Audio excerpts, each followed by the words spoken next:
Hello, everyone. This is Parrish Alford with the Daily Journal. I'm joined by Logan Lowery, our Mississippi State beat writer, and this is Double Coverage, a production of the Daily Journal, all things Mississippi State and Ole Miss for the next half hour or so.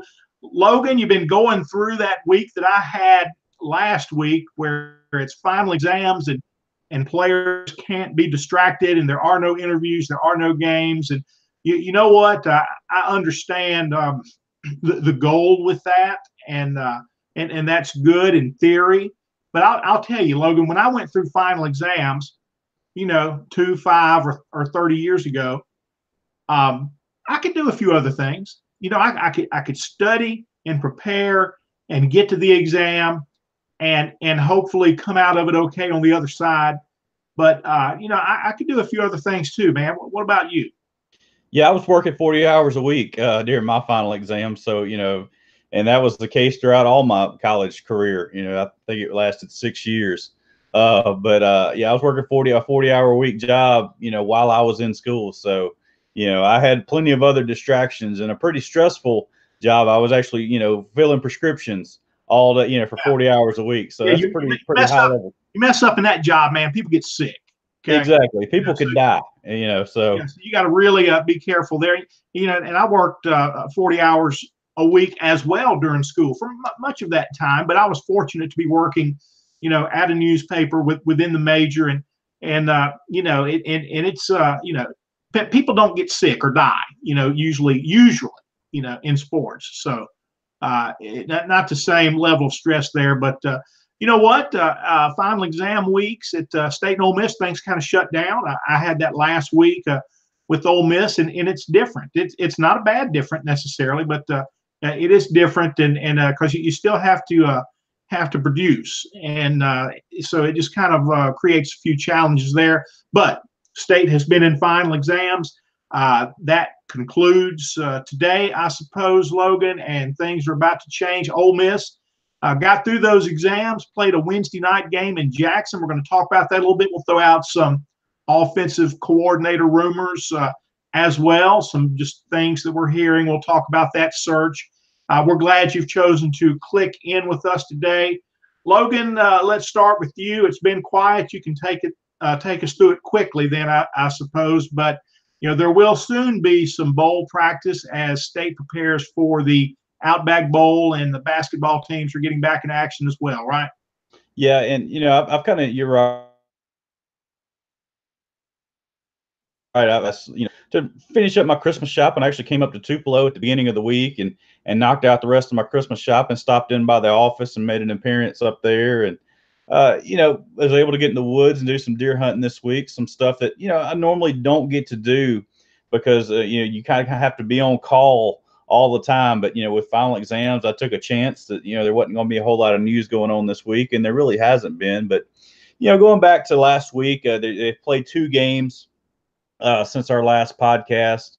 The women played Marquette Thursday night after following our podcast, and really was an incredible game last week. Mississippi State came out on top 87-82, actually pulled away in the final, I think it was the final 13 seconds of that ball game, but it was just a back and forth ball game. 25 lead changes in that game, Parrish, and the game was tied 8 other times. So it was just a back and forth game. Nobody could ever really just pull away. In fact, Marquette pulled away more so than Mississippi State during that ball game. I think they got up by 8 at one point, and Mississippi State had to kind of rally back, but they gave them all they wanted. Marquette scored 21 fast break points, and you just don't see that against Vic Schaefer's defense very much. So they had a really good game plan. They were trying to get the ball down court quickly before Tierra McCowan could get set up under the basket. And Mississippi State had a chance to set their defense. So I thought they had a really good game plan, and I'm sure you'll see that against Mississippi State moving forward because it worked so successfully last week. Mississippi State plays tonight in Hattiesburg. So they play Southern Miss tonight, and that'll get them going. Mississippi State moved up 1 spot to number 5 in the women's poll. On the men's side, the men played in New Jersey against Clemson last week, and It was a game where Mississippi State just shot the three ball extremely well. Mississippi State won 82-71 in that ball game. Just shot unbelievable from 3-point range in that ball game. Mississippi State was 19 of 30 from 3-point range in that game. Was incredible last week. He's the SEC Player of the Week, Co-Player of the Week this week. He was 8 of 11 from 3-point range, scored 28 points, and that's after scoring 27 points in the previous game last week. So he scored 27 and 28 points. Both of those were career highs for him. He's playing really well. Ben Howland talked yesterday at his press conference that Lamar Peters was something like of 137 or 150 from 3-point range in practice yesterday. So he's just, for whatever reason that it's clicking. He could probably just throw the ball off in the ocean right now from 3-point range. He's shooting it that well. So I think, he said he shot 91% from 3-point range in practice yesterday. So, and that's over 150 shots. So it's, he's shooting the ball extremely well. Mississippi State will be back in action. Got a big home game on Saturday, 7:30 tip on a Saturday night, Parrish. I'm excited about that. But they play Cincinnati. Cincinnati is obviously a pretty powerful opponent. They're good every year. Mississippi State played Cincinnati last year at Northern Kentucky. Cincinnati was still working on their arena. So it was actually a home game for Cincinnati at the University of Northern Kentucky. And they won that game 65-50, really shut Mississippi State down offensively. I believe that may have been State's first road game last year, and didn't play very well at all. So, and most of these teams have both, much of the same personnel this year. So we'll have to see how much better Mississippi State is this year against Cincinnati. At number 18 in the polls right now, still just have that one loss. Cincinnati only has one loss on the year as well. So it should be a really good matchup, even though it's a late matchup on Saturday night. Mississippi State will need a big home court advantage to pull off a win against the Bearcats. That's the punishment for going hunting, Logan. There are repercussions for everything. So you have some downtime, and it's followed by a 7:30 tip. So those are lots of fun. I know John Pitts enjoys those as well. Cincinnati, a team that Ole Miss faced down in Niceville, Florida, there at that Thanksgiving holiday event, and played well. The Rebels played well in that game. Actually was pretty close there in the second half. Cincinnati pulled away, got to the free throw line a lot, so still a good Cincinnati team. The Rebels are playing well too, 7-2 after a 67-49 win against Southeastern Louisiana. We'll come back and talk basketball in a little bit. We'll throw out some offensive coordinator rumors. Logan, they get the defensive coordinator hired, and Mike McIntyre, a good hire, I think. I think the experience will pay off there. Lots of times, and we've talked about this before, when you have a bad experience one way, and I'm talking, for instance, if you're a football team and you've really struggled on offense and you haven't been able to score or move the ball or anything, you have a bunch of 3 and outs, you don't have talent and all those things, you tend to look for something different, whether that's, if you were a ground-oriented team, maybe you want to open it up. Maybe you want to, just be that tempo, fast-paced, throw it every down team. Teams kind of or schools tend to look for that type of change when they are having a transition. Not all the time, but that happens a lot. And with Ole Miss defensively, they hired a veteran assistant coach in Wesley McGriff, who had been around the game a long time, had been a good recruiter, but had never been a defensive coordinator. And Mike McIntyre, they're hiring a very experienced coordinator, somebody a little bit older in the game than McGriff, but that wasn't McGriff's problem. But they have now an experienced coordinator in McIntyre. I really think that's going to help them show some improvement next year. I think it's going to they're going to have to show improvement with the guys on the roster. Okay, I don't see the next big thing. Sam Williams, perhaps, but I don't see enough of the next big thing in this current class of commits. Williams, the All-American defensive end at Northeast Community College, we highlighted in today's Daily Journal. You can find that online or in the sports section as well. could be a difference maker, could be. But Logan, we've seen junior college guys come in at both places through the years and be just okay, be good, make some contributions, but that's not what Ole Miss needs from Williams when he gets there. They need him to make the kind of contribution on defense that Scotty Phillips made at running back this year.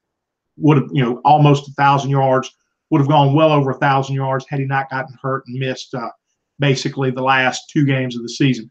So anyway, that's defense. As soon as they got McIntyre settled in, Phil Longo got the job at North Carolina. He'll be offensive coordinator for Mac Brown on that staff. And so the Rebels are looking right now. And so what do you look for? Do you want elements of the air raid?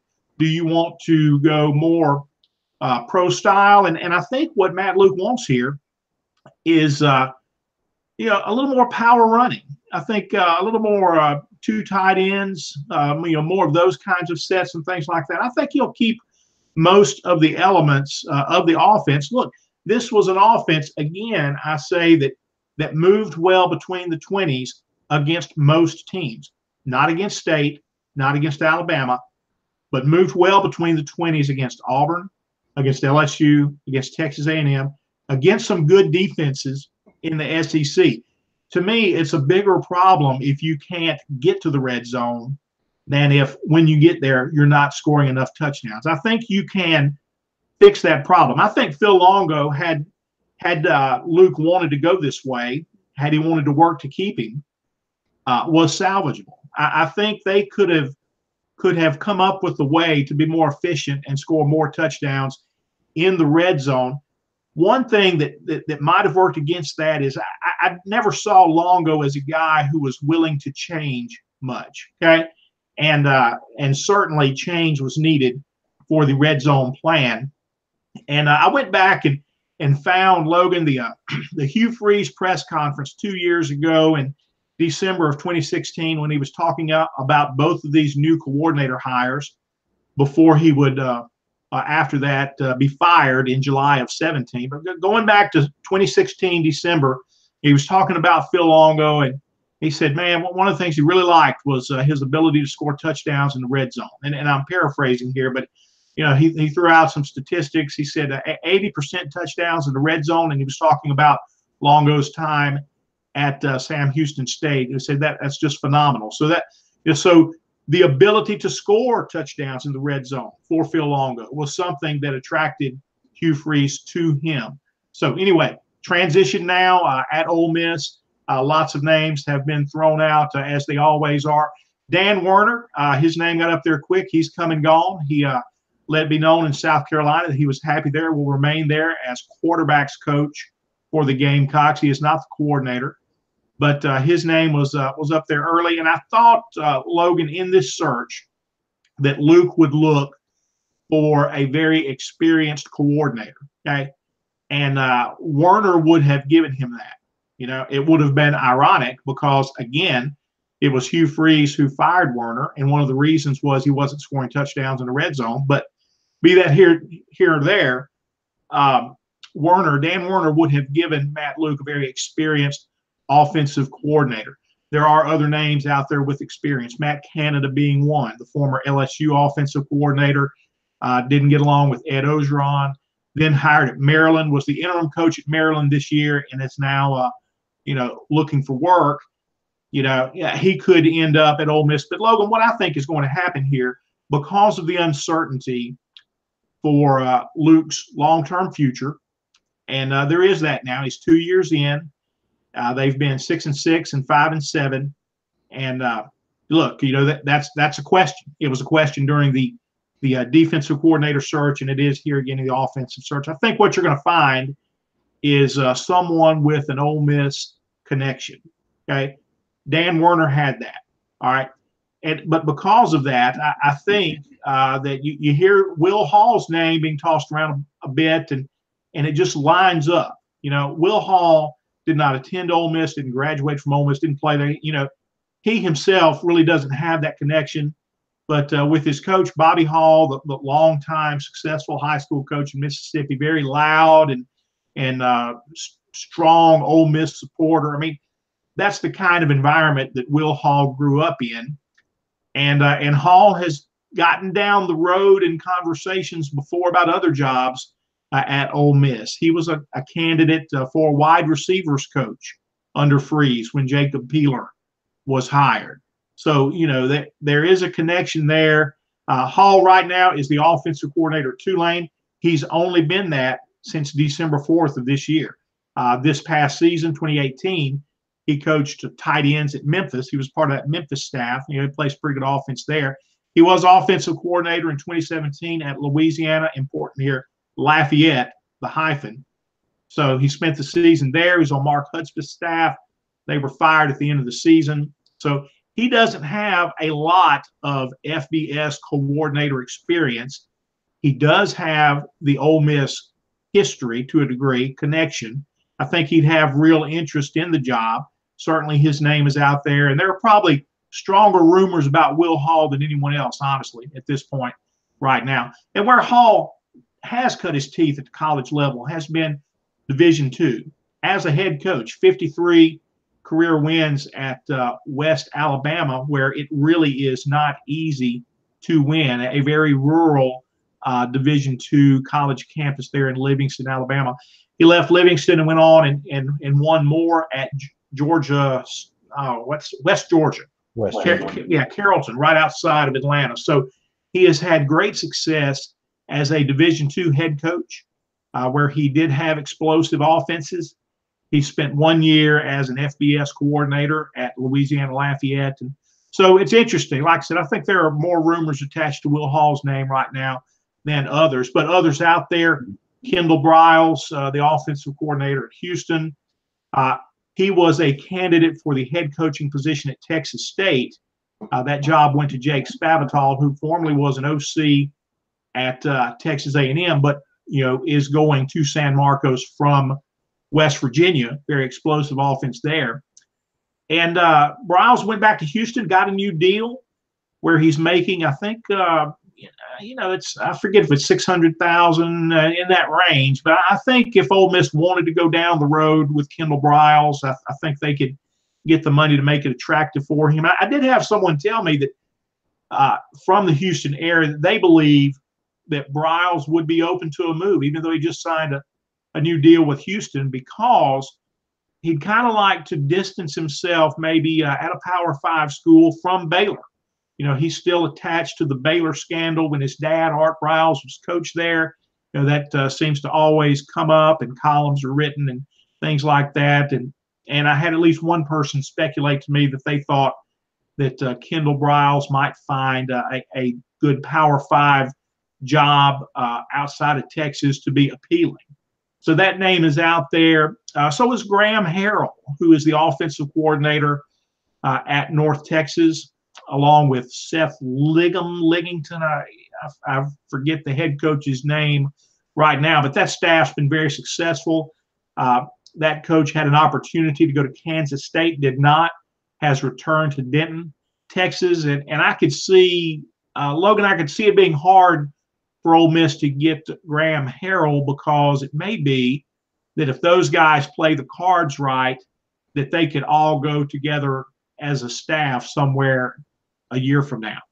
So a lot of you like that continuity as a head coach. So anyway, lots of names out there for Ole Miss offensive coordinator right now, and frankly, I think there are a lot of reasons right now that make Will Hall a very strong candidate in this job. Yeah, Mississippi State had a coaching opening for about 7 or 8 hours.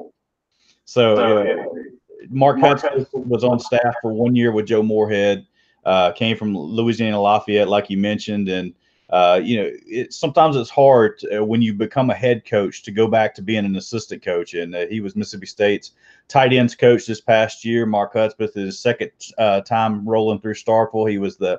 He came from North Alabama, where he was the head coach, came to Mississippi State as the wide receivers coach for 2 years under Dan Mullen. Left to go be the head coach at Louisiana Lafayette for several years, got fired there, came back to Mississippi State as the tight ends coach for 1 year. Now he's moved on to back to a head coaching position, got the head coaching job at Austin Peay. So he's obviously been at that level before. He knows what it takes. He's got a proven track record, even though it's kind of a sketchy track record, with some of the academic stuff that they got in trouble for down there at Louisiana Lafayette, and ended up having to forfeit some wins that really hurt his overall coaching record, in some games that he won, some bowl appearances that he made. But yeah, so he's gone. And another familiar name, a guy coming through Starkville for the second time, is Tony Hughes, the former Jackson State head coach who was fired back in October. His contract actually ran out on December the 12th with Jackson State. They paid, had a year on December the 12th. So Tony Hughes back at Mississippi State now. He's got the role of assistant coach, Parrish. So don't really have a defined role for that. Obviously, they have an opening as the tight ends coach right now. But Tony Hughes actually coached tight ends at Ole Miss for one season back in 2007, I believe. So right. he does. I remember him being on Ed Ogeron's staff there a little bit. Yeah. He coached at Ole Miss for a few years. Actually, he spent most of the secondary. He was a safeties coach at Mississippi State for all those years on Dan Mullen's staff before he left to go take that Jackson State job. And most of the stops that he's made has been a coach in the secondary, whether it was at Southern Miss or Louisiana Tech. He also coached at West Alabama and Livingston, like you mentioned earlier. So he's been around some places, but there's probably no better recruiter within the borders of the state of Mississippi. And I think that was actually why he was so coveted when his name became open when he got fired from Jackson State. Ole Miss was after him. Mississippi State was after him. I think they kind of got into a bidding war of who was going to get his services. So Mississippi State was able to secure him. Right, like I said, right now he's in the role of assistant coach. Whether he becomes the tight ends coach or they reshuffle that staff a little bit, it's going to kind of be hard because Bob Shoop is the safeties coach and he's also the defensive coordinator. So it'll be interesting to see how they kind of move on from here. Kind of where Tony Hughes fits in that staff, but he's obviously going to pay dividends for Mississippi State. Already in recruiting, his first day on the job, he was already out on the road recruiting for Mississippi State. So we'll get a chance to talk to him tomorrow. That's going to be his first media availability. It's actually going to be Mississippi State's first media availability since the Egg Bowl. So, get a chance to talk to Joe Moorhead and all the players and stuff again. Haven't talked to them since Thanksgiving night. So it's been kind of hard and few and far between to come up with some football stories between now and then. So they practiced last Saturday, kind of did a little walkthrough, but just that was basically all it was. And we weren't even invited to that as the media. So they just kind of did a walkthrough last Saturday. Haven't practiced since then. So they'll really get started with bowl practice starting on Saturday. And they'll practice for a week here in Starkville. They'll take a break for Christmas, and then they'll start practicing on the 27th down in Tampa. Basketball, Logan, we touched on MSU in Cincinnati. Ole Miss is at home Sunday evening, kind of an odd time, and not 7:30, but Sunday at 5 against Chattanooga of the Southern Conference. So anyway, the Mocs come in, I believe, 5-6. Ole Miss coming off that 67-49 win against Southeastern Louisiana. Really good defense by the Rebels in that game. Southeastern didn't reach 20 in the first half, didn't get over 40 points until about 3.5 minutes were left. And there were quite a few reserves on the floor for Ole Miss. Strong game by Devontae Shuler, 19 points, 3 for 4 from 3. But look, this team really the last couple of games has really taken Kermit Davis's challenge to get to the rim, be physical, score off the bounce, and just not settle for 3-point attempts. And when you do that, open 3-point attempts come, and that helps as well. But it wasn't a great offensive game. Breon Tyree, the Rebels' leading scorer, had only 3 points, so not a good night for him. He was just 1 for 5 from the floor. But the thing is, he didn't keep shooting. He didn't shoot them out of a game. He didn't have to because Shuler was playing well. Terrence Davis was playing well, finished with 15 points and 6 rebounds. And look, Kermit Davis said after the game, he's really looking forward to the time that all 3 of those guys play really well in one game. Those are 3 talented guards, and they're the nucleus of success for Ole Miss at this point. The Rebels are 7-2. They take on Chattanooga Sunday, and then next Friday face Middle Tennessee State, the program that Davis really put on the map there as a giant killing mid-major school. They'll face the Blue Raiders in Nashville at Bridgestone Arena. So that should be an interesting game to wrap up the schedule right before the Christmas break. Folks, that's it for this edition of Double Coverage, a production of the Daily Journal. We thank you for clicking in with us today. We'll take a little holiday break as well. Don't know exactly what that looks like right now, but hey, we're going to be around after Christmas for sure and in the new year. So be sure to come back and join us.